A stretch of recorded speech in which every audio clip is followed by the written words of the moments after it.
स्वागत है मित्रों हमारे चैनल दलित चेतना और दलित महिला कहानीकार में। पुस्तक की लेखिका हैं डॉक्टर सरोजनी वेडंगी। चलिए पुस्तक का आनंद लेते हैं।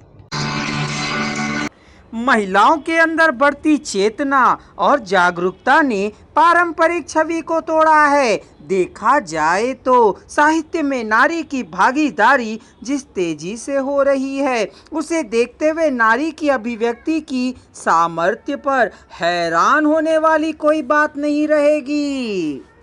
भक्ति काल में कई कवयित्रियों का उल्लेख कहीं कहीं देखने को भी मिलता है, जैसे कि गंगा, गौरी, सीता, सुमति, शोभा, प्रभुता, उषा, कुंवरी, उबिटा, उर्मिला, गोपाली, गणेश देवरानी, कला, लखा, कृतगणी, भानुमति, सूची, सत्यभामा, जमुना, कोली, रामा, मृगा, देवा, देवभक्तन, विश्रामा, जुगजेवा, कीकी, कमला, देवकी, हीरा, झाली, हरिचेरी, पोषे, भगत, कलयुग युवती, जन भक्त राज महिमा, सब जाने जगत।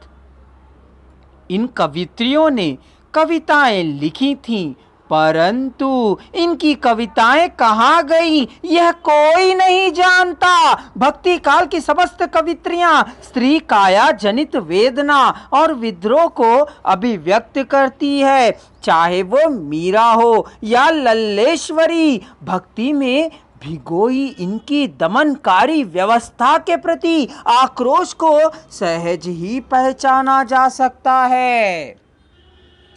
परंतु दुख की बात है, यह इनमें से कुछ कवित्रियों की जानकारी है और कुछ कवित्रियां मठवाद हो गईं।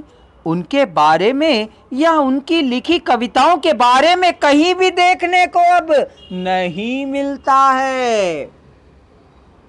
जहां मीरा के लिखे पद थे तो उन्हें शायद इसलिए भी मिट्टी में दबाना संभव नहीं था क्योंकि उनके पद राजस्थान व अन्य नीची जातियों में घर घर में गाए जाते थे।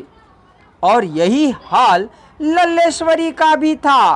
वह कश्मीर से थीं और घर घर में उनकी कविताएं गाई जाती थी। जिन कविताओं का उल्लेख हमें देखने को नहीं मिला, कबीर के काल में लोई भी कविताएं लिखा करती थीं, परंतु कहाँ है लोई की रचनाएं आज किसी को नहीं पता। कबीर को संकलित करने वाले अगर चाहते तो लोई की रचनाओं को भी संकलित कर सकते थे। तुलसीदास के साथ साथ रत्नावली भी कवयित्री थी, पर हिंदी साहित्य के अभी तक के इतिहास में उनके अस्तित्व को कहीं दर्ज नहीं किया गया। भक्ति काल में खास बात यह है कि पुरुष कभी स्त्री रूप में आराधना कर नजर करते आए हैं तो कभी वे पुरुष हो जाते हैं। हैरान कर देने वाली बात है कि किसी पुरुष कवि ने विवरण के साथ उससे संबंधित स्त्री का उल्लेख कर दिया जाता था। रीति काल में घनानंद और सृजन का उदाहरण लिया जा सकता है। जिस रचना में घनानंद का नाम है वह तो उनकी है ही, जिसमें सृजन का नाम है वह भी घनानंद के नाम से ही जाना जाता है। पद से लिंग निर्धारण नहीं होता। ऊपर से आचार्य रामचंद्र शुक्ल तर्क देते हैं कि अगर आप संपूर्ण वॉइस को एक ही साथ सुनना चाहते हैं तो डिस्क्रिप्शन बॉक्स में दिए जा रहे लिंक को क्लिक कर लीजिए।